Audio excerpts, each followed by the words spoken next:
The U.S. Supreme Court Monday heard arguments in a Texas case challenging a provision of the Affordable Care Act on religious grounds. I'm Craig Cohen. Today on Houston Matters, why some businesses don't want their health plans paying for certain preventive drugs. Houston Matters with Craig Cohen is a production of Houston Public Media with support from Baylor College of Medicine. Also this hour, efforts to address higher than the Texas average rates of sexually transmitted diseases in the Houston area. Then on this Earth Day, Rice University historian Douglas Brinkley discusses the great environmental awakening of the 1960s and 70s. And Americana folk rocker David Ramirez on why he stopped writing music, then started again. He's on stage at the Heights Theater Wednesday night. We'll start with the news update from NPR and News 88.7. Stay with us.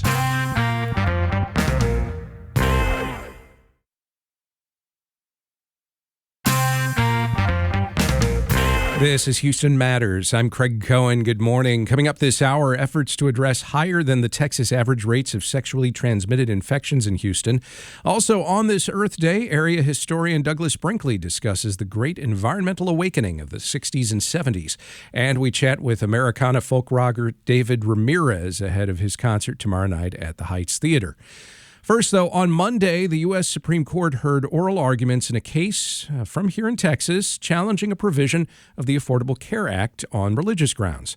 The law requires medication deemed as preventive care to be covered by insurance and group health plans, but a lawsuit argues it shouldn't be extended, as it is now, to PrEP, the HIV prevention drug.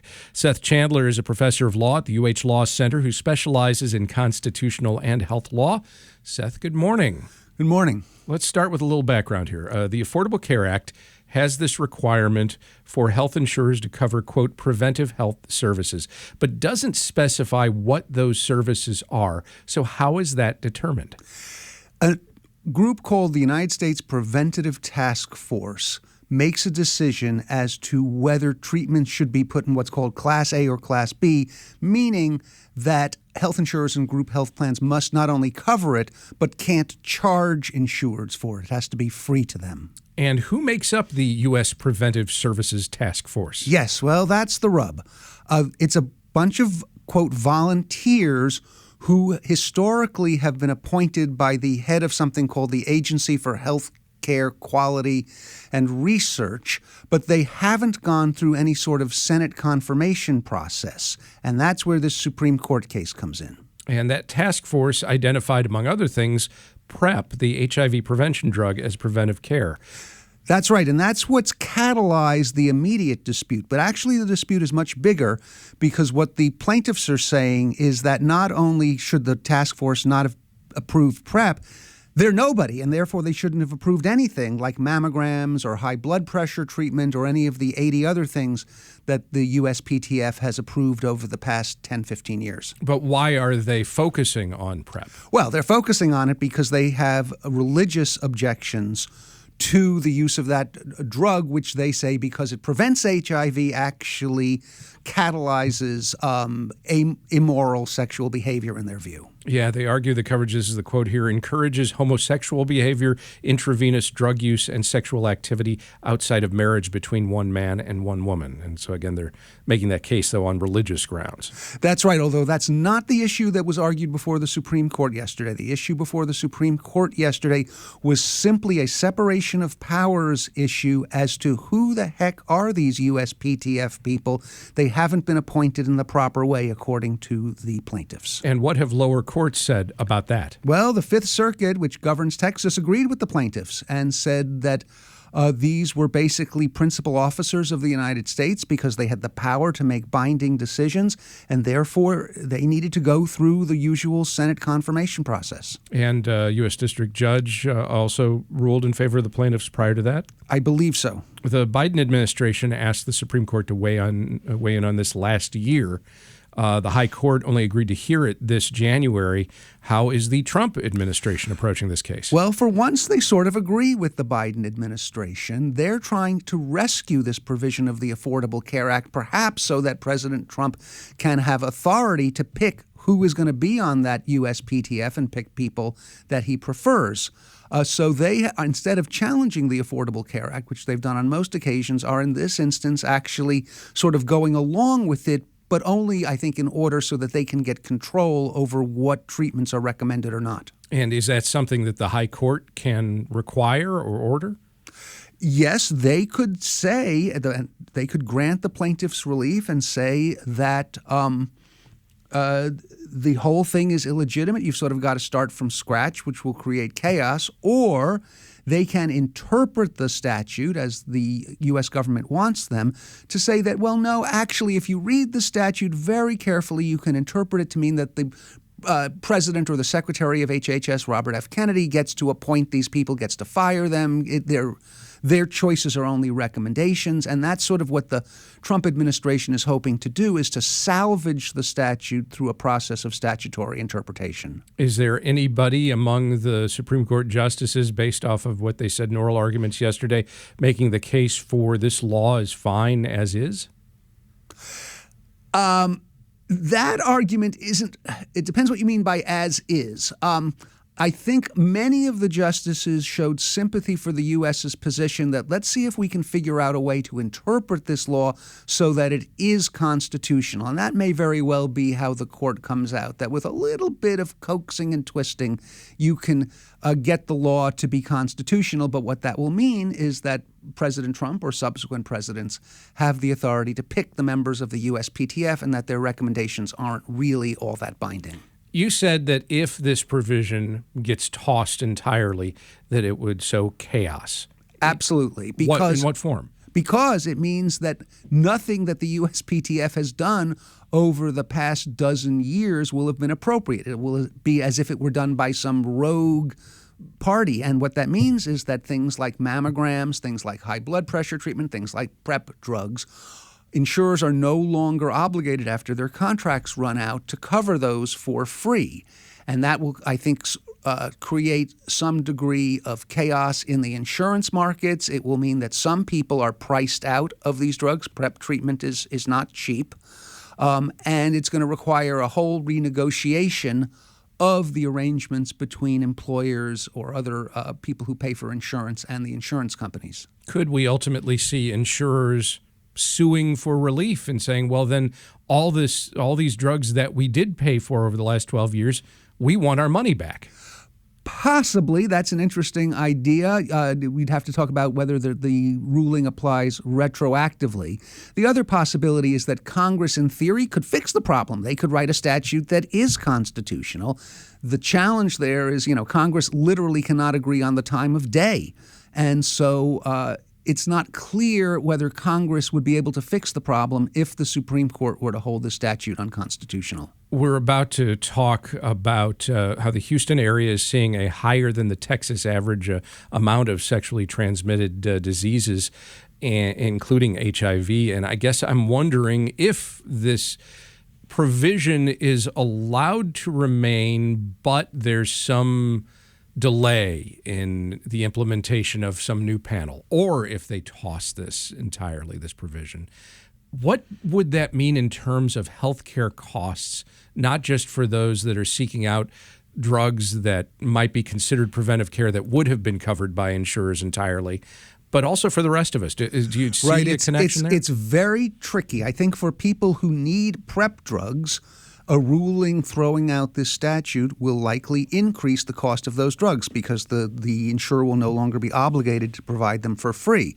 On the other hand, if insurers are not required to provide a lot of treatments for free, in a competitive market, what that will mean is that premiums go down because some of the burden will be shifted to the individuals who need it. So I think the economics of what happens following a Supreme Court ruling are actually quite tricky. What isn't tricky is to realize that it is going to sow, at least I think for a year or two, real chaos in the insurance markets. When should we expect a high court decision?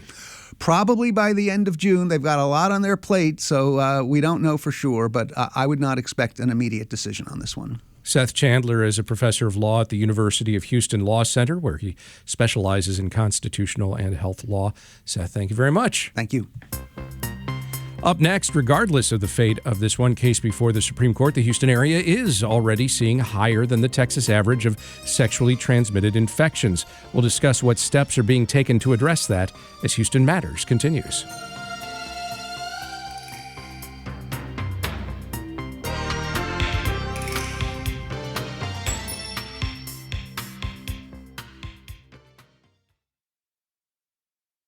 This is Houston Matters. I'm Craig Cohen. While the U.S. Supreme Court wrestles with whether or not health insurance should be required to cover a drug like PrEP designed to prevent the spread of HIV, that and other sexually transmitted diseases are already spreading in the Houston area faster than they are on average across the entire state of Texas.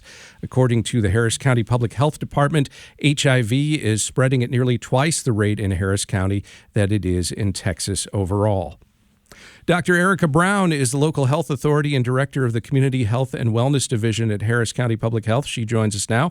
Dr. Brown, good morning. Good morning. What more can you tell us about Harris County's sexually transmitted infections and specifically HIV rates and how they compare with all of Texas? Yes, thank you for having me. HIV cases remain a significant public health concern in Harris County, with the increase in diagnoses greatest among those aged 25 to 34. However, unfortunately, we're also seeing increases in the rates of chlamydia, especially among individuals aged 15 to 24, and with gonorrhea also in our younger population as well.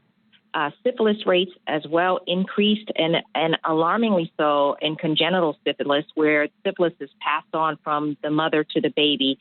Increases were also observed there, with a 291% rise since 2017. And this is comparing data from 2017 to 2022, is that correct? So in the comprehensive study, the data is compared from 2015 through 2022. Some of the data based on the Texas Department of State Health Services, CDC, and the U.S. Census Bureau ranges from 2016 to 2022 and some from 2017 to 2022. And 2022 is the most recent data that we have, is that correct? It is. Is this spread consistent across Harris County, or does it vary from one part of the county to another? Unfortunately, it is not consistent across the county. There are some zip codes that have higher rates of HIV transmission and or new diagnosis. Some areas that have higher rates of chlamydia, gonorrhea, and syphilis. Some of the reasons for that, however, may be where the diagnosis has been made, if the address of the infected individual is not complete. Sometimes the address of where the diagnosis is made is used. You mentioned rises among younger adults. Are we seeing any other demographic groups in which the spread of sexually transmitted diseases is higher? We are. So among people who are living with HIV, those in their 45 to 54-year-old and 55 to 64-year-old age groups have the highest case rate. Again, for those who are newly diagnosed with HIV, those who are 25 to 34 years old have the highest case rate. Chlamydia, again, ages 15 to 24, as well as gonorrhea and syphilis, ages 25 to 34 age groups have the highest rates as well. In terms of the demographics and locations, with some of the zip codes for the top rates, specifically around HIV, are in the downtown area, Montrose area, and Cashmere Gardens area. But again, some of that can be attributed specifically to where the diagnosis is made, not necessarily that there is a higher rate of infection in those areas. Is it clear why we do have a higher rate of spread of HIV and some of these other diseases here than across the state overall? So we don't have a clear answer as to why we have some of the higher rates. Of course, we do know that Texas has one of the highest uninsured rates in the country because we do not have Medicaid expansion, which affords easy access to health care. So that could be one of the reasons. Some of the other things that contribute as well, though, are other economic and social factors, such as housing instability and financial instability as well. Is this a relatively new phenomenon, or has Harris County always had higher STI and specifically HIV rates than the rest of the state? I'm not quite sure in terms of where we were years ago, but again, from 2015 and forward, we have been steadily rising and unfortunately seeing higher averages than the state of Texas and across the country. Aside from reporting these numbers, is there anything else that Harris County Public Health can and does do to try and help address this? There is. So Harris County Public Health provides free HIV and STI testing. We do home testing so that we can assist in removing some of the stigma. The key is to know your status. However, that you can access care for that. That is really the most important thing is to know your status with regard to sexually transmitted infections and HIV. And so we provide free testing around the county. We also provide treatment. As well as for those who are diagnosed with HIV in particular, we do provide Rapid Start, which is start to antiretroviral therapy for the first 30 days before transitioning to a permanent medical home. We also provide care and treatment for all sexually transmitted infections, as well as condoms, which is the first line of prevention, is safe sex practice, as well as post-exposure prophylaxis for high-risk sexual activities such as doxy-prep. Dr. Erica Brown is the local health authority and director of the Community Health and Wellness Division at Harris County Public Health. Dr. Brown, thank you very much. Thank you. And joining us now are Jill Johns, Director of Health Navigation, and Dr. Natalie Vanek, Medical Director for Infectious Diseases, both with Legacy Community Health. Good morning to you both. Good morning. Good morning. And as we continue our conversation, we welcome you to it with questions and comments at 713-440-8870 or talk@houstonmatters.org. Jill, what would you say is Legacy's biggest challenge in fighting HIV and other STIs in Houston right now? Hi, a great question. So I think one of the largest challenges is awareness and stigma along with that. A lot of people don't realize that not only are HIV and STIs rising in our community, but they are still very much prevalent. And so making sure that people know that these infections do not target just one person or one type of sexual behavior is incredibly important. And then also making sure people know where they can get tested and where they can get treatment or care if needed. Dr. Vanek, when should Houstonians get tested for sexually transmitted diseases? That's also a great question. So people should start getting tested the minute that they begin having any form of sexual activity. So I'd like to remind our listeners that people can get STDs through oral sex as well as other forms of sex. So you were asking about the rates of STIs, and if you look at the statistics, some of our most affected communities, particularly the young communities, can have sometimes 5 bouts of chlamydia within a year. So we would like to get our young people started for STI screenings the minute that they become sexually active in any form. Jill Johns, what does testing typically cost? So at Legacy, we offer affordable options, and some tests are even free. We have some locations where you can come in for free HIV, syphilis, and hepatitis B testing. And our HIV test is only 1 minute. So within 1 minute, you can know your status on that one.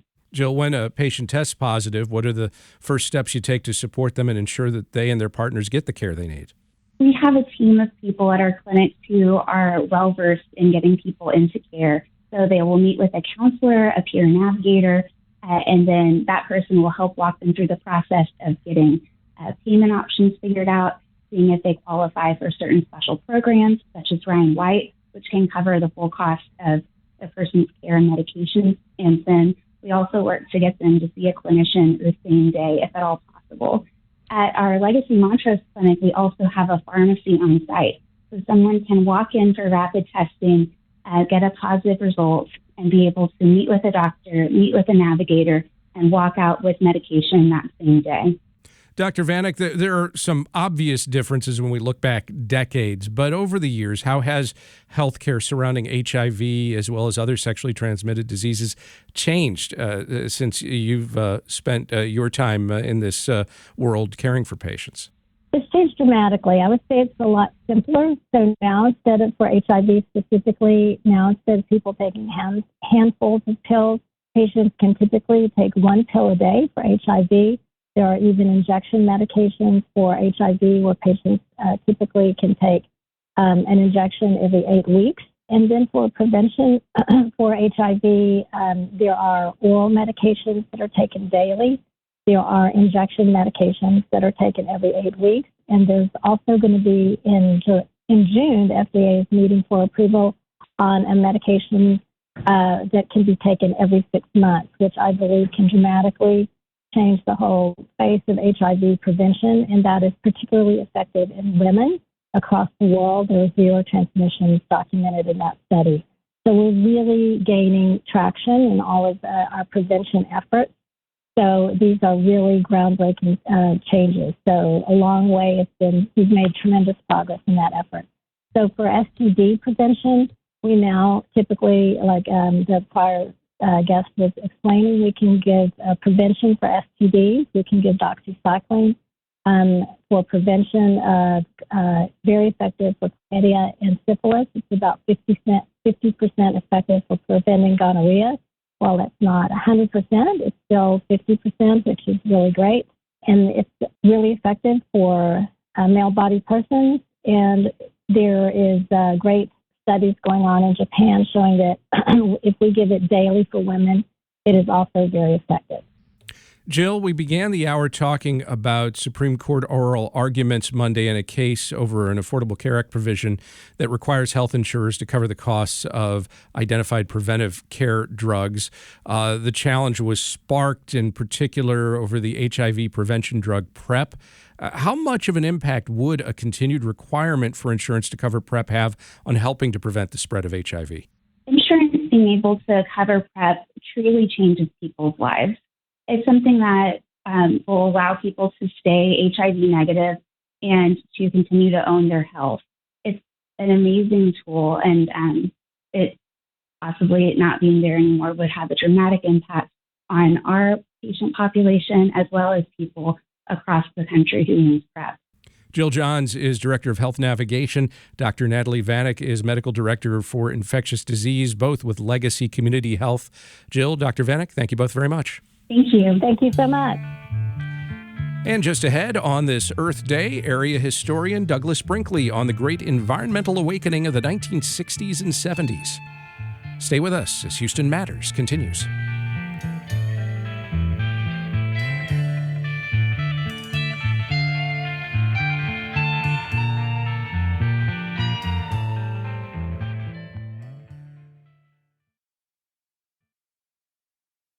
This is Houston Matters. I'm Craig Cohen. It's Earth Day, an annual event that's been raising awareness for environmental issues since 1970. That is the same year Congress passed the Clean Air Act and President Nixon established the federal EPA. Rice University historian and author Douglas Brinkley recalls how it all went down in his book, Silent Spring Revolution. The title refers to another book from 1962 by writer and conservationist Rachel Carson called simply Silent Spring. As Brinkley told our Michael Haggerty in 2022, Carson's book warned then of the harmful impact of pesticides like DDT. And it had a seismic effect on our country because for the first time, a book was telling moms and dads that your children could be sick if they're playing in the backyard, that the grass has poison on it, that the air is being sprayed with contaminants, that we all are getting more likely to get cancer because of these reckless use of pesticides that were being sprayed from aerial planes on agriculture and the like. And so she really is the one who launched the modern environmental movement of what I call the long 60s, which really ends in 1973 when Richard Nixon on December 28th of that year signed the Endangered Species Act. This book had a huge effect on people in general, but one of them was JFK.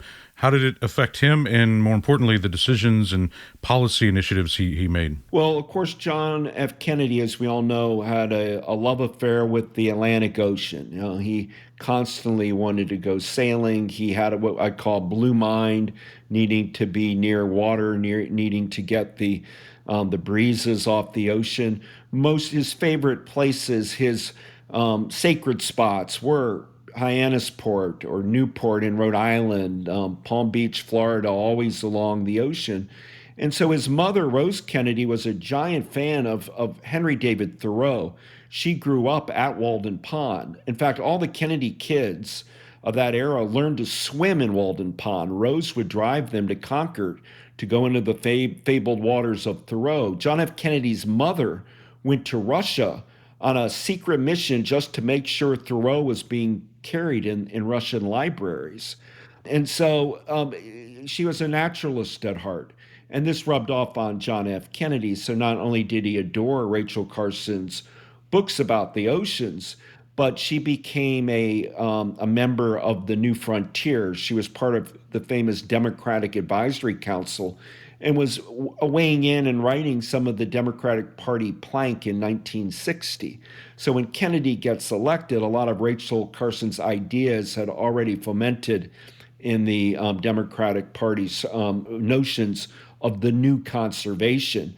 I write in the book this period from 45 to about 1963. Certainly, these were proto-environmentalists. Nobody called themselves an environmentalist. It was still conservation. Rachel Carson changes that, and by, say, 1968, everybody's calling themselves an environmentalist, which means, yes, we want to save national parks and wilderness and national seashores, but we also want to get the contaminants out of our air and water. So what kinds of things came out of her work and, of course, its effect on JFK and that new environmentalist movement?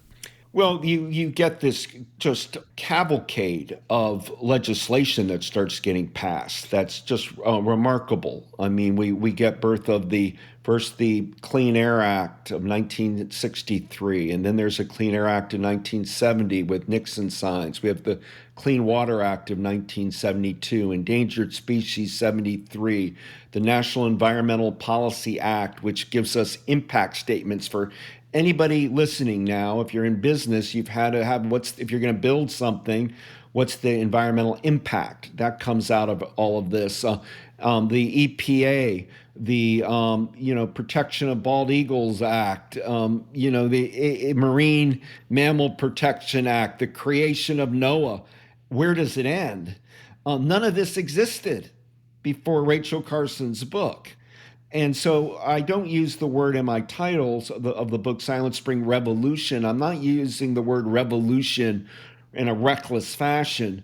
We really had three major environmental movements in 20th century America. One was with Theodore Roosevelt from 1901 to 1909. One was during the Dust Bowl with FDR from 1933 to 1945. And the third is John F. Kennedy to Nixon, 61 to 73. And then Watergate consumed Nixon, and the Arab oil embargo started making energy the big national concern. And suddenly the environmental movement was in retreat.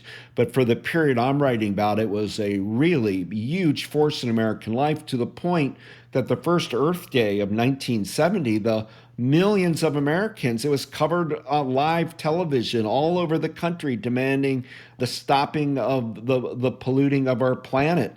And, and musicians I write about, like Marvin Gaye with Mercy Me, The Ecology, or, Pete Seeger singing against ticky-tacky little suburban houses that are killing open spaces, rock and roll bands. Every single one really had an environmental anthem of one kind or another.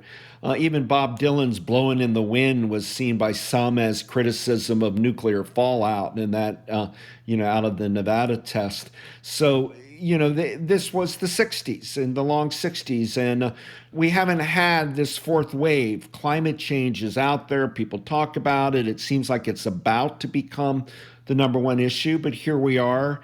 Climate change is not the hot topic in the country. It's inflation, it's energy, and it's crime and abortion. And so once again, even though climate's in our discussion, it hasn't risen to this revolutionary moment when massive legislative and social change occurs, when the American people demand cleaner air and cleaner water, better land stewardship.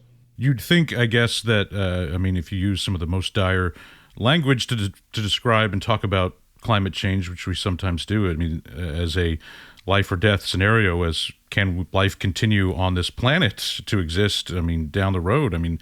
It comes down to that if you look at it, if you play it out in your mind. What would it take, and why isn't that creating a fourth wave or another revolution? What would it take to create another revolution on this scale of environmentalism? Well, all of the pieces of the puzzle came together in the 1960s. Meaning, for starters, the conservation was not a partisan issue. It was Democrats and Republicans. In fact, the most effective legislator of that period was a man named John Salyer of Pennsylvania, a congressman, Republican, who fought for all of this and worked across, the aisle with John Dingell, a Democrat from Michigan. You had people like Walt Disney prioritizing the saving of wildlife in his true adventure films and the Walt Disney shows. TV was building on new research that how intelligent dolphins and porpoises were. You had TV shows like Flipper, or a show like Big Bend about a black bear. There was this new realization that predators were good for the environment, that you don't kill coyotes and wolves and fox, that they actually contributed to ecosystems. You had Supreme Court Justice William O. Douglas, who was called the Green Justice, and he would go on protest hikes, just as Martin Luther King, marched from Montgomery to Selma. William O. Douglas, Supreme Court Justice, would march in some cases 186 miles to save the C&O Canal in Washington, Virginia, to save the Pacific Coast and Olympic Strip in Washington State, to stop dams from being built on the Buffalo River in Arkansas or the rivers in Kentucky. And I could go on and on. Scientists were opening their mouths and publicly speaking up, not just somebody like Rachel Carson, but there was all sorts of scientists that were winning Pulitzer Prizes, Nobel Prizes, warning us about what the degradation of Earth. It just all kind of came together. And three presidents in a row, Kennedy, Johnson, and Nixon, the environment got elevated. With Lyndon Johnson, due to his wife Lady Bird, beautification, no billboards, clean highways, wildflowers. She would go visit, our national parks like Big Bend in Texas. She went and rafted through Big Bend. She went and hiked in the redwood country. Lyndon Johnson created the Wilderness Act in 1964, putting 9.1 million acres of land without roads. They did Wild and Scenic Rivers Act, keeping strips of America pristine. New national parks like Canyonlands in Utah, North Cascades in Washington, Redwood in California, Cumberland Island in Georgia, Padre Island, Texas.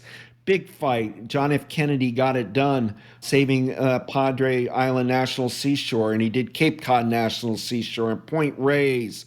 The point is, it really was just galvanizing, and people were getting very disgusted by the Eisenhower Interstate Highway system that went and just bulldozed down scenic neighborhoods like Storyville in New Orleans, or parts of old historic Queens. And so there was this idea, what are we doing? We are being too reckless. And as a backdrop to all this, you had the Vietnam War going on, which created a youth counterculture movement, and it turned into a green movement. And here we were in Vietnam dropping bombs that were, Agent Orange and defoilization. So on one hand, in America, we're having Earth Day, and meanwhile, we're dropping and destroying Vietnam. So it was just a very tumultuous time, and it was a moment where all of the pop culture, Capitol Hill, and the White House all kind of morphed with public scientists to create a movement. What lessons from that movement do you think still apply today as we face our own set of environmental challenges? I think this will sound like a cliche, but that all environmental politics are local. Fight for your local state park. Fight to clean your backyard bayou. Fight to have more open space.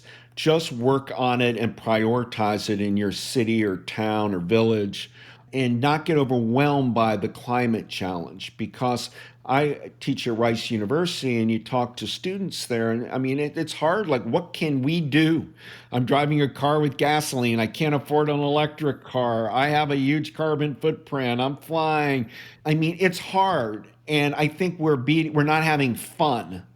If you're going to be saving places, it should be fun. If you want to go in and say, look, the bald eagle right now, which almost went extinct in the 60s and 70s, came back, and now lead bullets from hunters, the lead in it are there that are now getting into the bloodstream of eagles, and their populations are in decline. The manatee in Florida, charismatic mammal, having a hard time with motorboats chopping off their backs because the speed limits aren't lowered. So I think if everybody takes something and becomes a friend of a park, a friend of a species, it gets you going. You feel you can do something, and then it'll all eventually snowball into a larger movement. It's about just being engaged and picking something that matters. I ask people, what's their Walden Pond? I'd ask you, what's a natural place that you love, that in your life it could be a national park, it could be your grandmother's farm, it could be a city park, but what's a place in the natural world that has spoke to you? And just think like that, and then think, well, where in this city, in greater Houston, where do I want to protect or help? I mean, shouldn't we have a clean Galveston Bay? Shouldn't we be able to have oysters and shrimp that aren't contaminated? Do we have to treat our rivers as sewers? So these questions you have to ask, get a fighting spirit, but have fun. There's nothing more special than getting to save a special place if you love this country. And, even Nixon on the first Earth Day planted a tree. We can do it. Small gestures matter. Rice University history professor Douglas Brinkley there. He is the author of Silent Spring Revolution, John F. Kennedy, Rachel Carson, Lyndon Johnson, Richard Nixon, and the Great Environmental Awakening. Brinkley spoke with producer Michael Haggerty in 2022.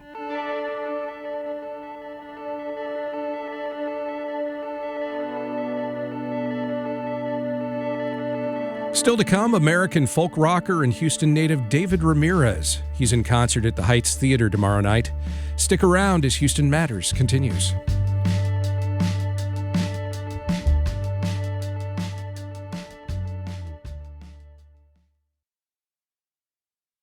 Singer-songwriter David Ramirez has recorded 6 full-length studio albums and 3 EPs. He's also collaborated with many, many other musicians over the years, but a bad breakup left him without the desire to write music. After a long break and a lot of introspection, the Houston native has a new album out. It's called All the Not-So-Gentle Reminders. It's a wide-ranging collection of tunes which celebrate the power of music to heal and to give hope. Ramirez performs at the Heights Theater Wednesday night. He tells Houston Matters producer Mincho Jacob how he rediscovered the joy in creating music and art. My father still loves music, so we make regular trips to the music store to get cassette tapes or CDs and listen to them all the time in the car. But, we were mostly like playing baseball, and that was pretty much my childhood, was baseball, until my senior year in high school. And I met some kids who in choir and theater, and then they introduced me to the arts and, fell in love with playing instruments because of these people I was around at that time. I love a good theater kid, and yeah, I lettered in orchestra, so. Yeah, I snuck in at the last minute, and I'm glad I did. My life would look a lot different had that not happened, for sure. It's the build-up, it's the breakdown. I don't recognize this place anymore. And was guitar the first instrument that you picked up? My mother did put me in piano lessons when I was younger, but I never really practiced. But I still kind of knew what I was doing, but it never really clicked until I started playing guitar and writing songs, and then my love for piano really sprouted after I picked up guitar. But yeah. And how did you get into being a songwriter? Because, it's one thing to play an instrument, to play with folks, but actually composing, writing lyrics, you're very much a lyricist. Just listening to your songs, I feel like that's a big part of your sound. Yeah, no doubt. It came pretty quickly. I mean, I wasn't any good at writing when I was 17 and picking up guitar, but the desire to write and the desire to share my feelings was pretty instant. For me, an instrument was a way for me to get my thoughts and my feelings and express myself. It wasn't really like a, hey gang, here's Wonderwall and, try to get laid at a party. I really just wanted to write about my life and the things that I felt. So it was all terrible back then, but the desire to do so came pretty naturally. Once I was given that outlet of an instrument, I kind of jumped in head first. Back when it was all simple, back when I wasn't afraid, back when time was my best friend and I would laugh at the grave. My daddy gave me a Walkman, my daddy gave me a tape. Before I knew any better, I put it in and pressed play. So take a look at me now. How does it feel to you to hear from folks how they interpret your art, or like a song that might have some special meaning to them, or what they see resonate in that? How do you feel when you get that back, if it's different from what you saw? Yeah. Or similar? The only time that it really bothers me is if someone puts words in my mouth. And, if a song speaks to them in a certain way, then that's really great. But I was doing an interview, and, because the record's just come out, so I've been doing a lot of these. Yeah. And he just assumed The Music Man was me being really sad about the industry. And I had to quickly correct him that it's a song about my father and growing up with his influence of his love for music. And so if things are like wildly misinterpreted or making me feel like I don't want that song to be out there and people think it's really a song about my joy for music. And right. And you can interpret things all you want, but if you heard it and you're like, so you really hate what you're doing, and I'm like, okay, we need to clarify something real quick, because I love it. But for the most part, it doesn't really bother me. Well, I didn't get that out of The Music Man. I thought it was a great I'm tune. glad to hear it. I'm glad to hear it, Mincho. Yeah. I'm quite the music man. Take a look at the crowd. All here for the music man. We're all here for the music. What kind of music was your dad listening to that he imparted to you? I mean, all of it was current. Once I started playing music and then doing my due diligence and going back and listening to classics and the greats, then, I'd see him get really excited and be like, oh yeah, I know Zeppelin. I mean, actually, let me pull up this record. But my father, I think just by his nature of, he's a tech guy and he's a programmer. And I think just by his nature of loving the new computer or the new updates for software and the new gadgets and gizmos. And I think that has also bled into his music. So everything was current. We were always listening to 107.5 The Buzz or 104.1 KRBE. There you go. Yeah. 107.5 The Buzz is Houston's new music alternative.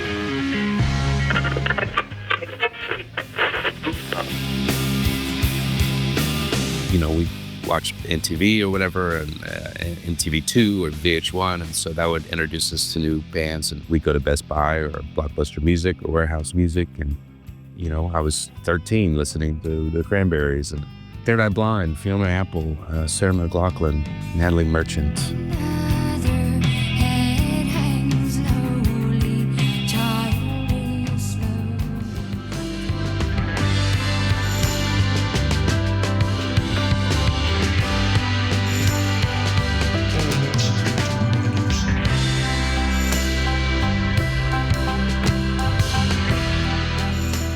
I like that opening. I know it's real basic to talk about the opening song of an album, but that's not basic at all. I love that track so much. Yeah, it's very different than a lot of the rest of your music.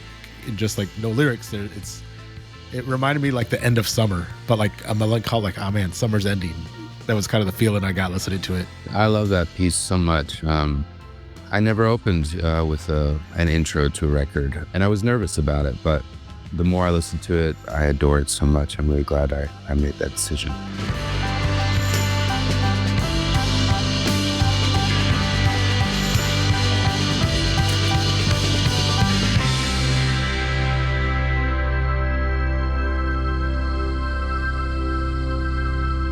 And that's my mother at the end of that track. Nice. Yeah, so she gets to come in the studio and do her voiceover, and it was a really nice, special day. David, it's time to get up.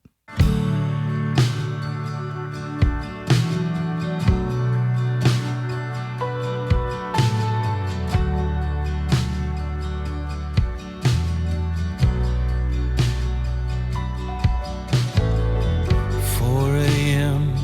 cold pillow beside you.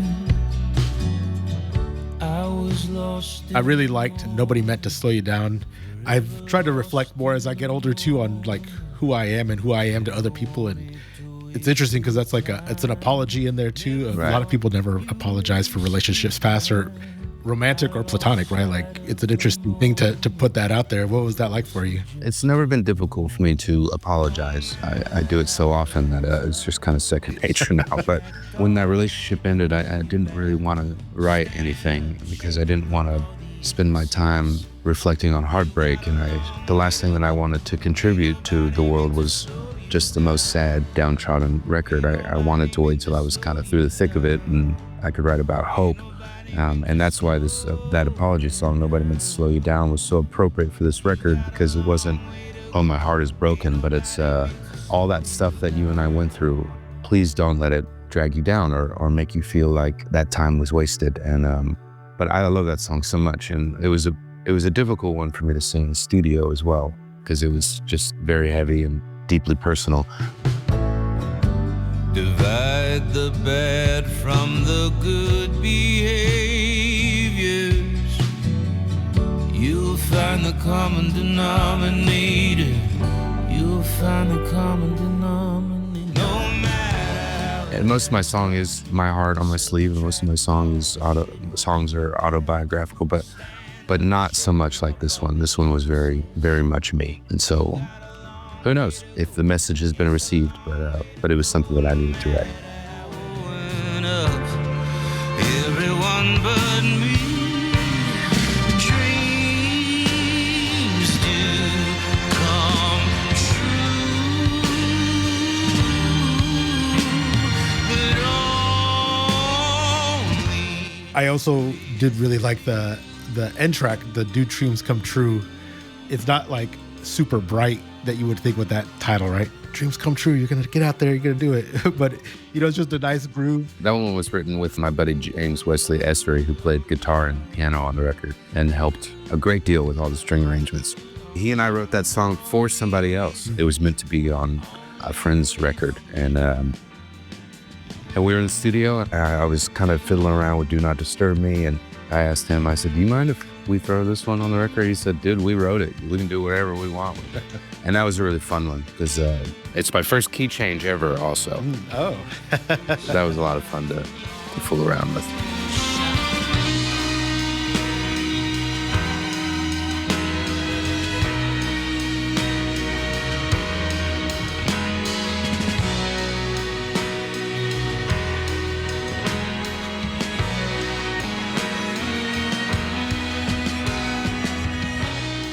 Singer-songwriter David Ramirez talking with our Mincho Jacob. Ramirez is on stage at the Heights Theater tomorrow night. There's more information at HoustonMatters.org.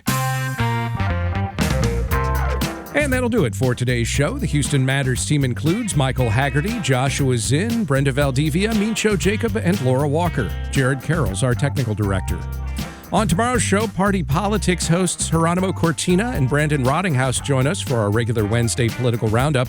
Also, we learn about efforts to address how low literacy rates in the Houston area are being dealt with. We'll talk with Jackie Aguilera from the Mayor's Office for Adult Literacy. Plus, opera singer Christine Gorky. She's taking part in a UH Moore's School of Music concert Thursday of Puccini's Turandot. I'm Craig Cohen. Join us tomorrow for those and other Houston Matters.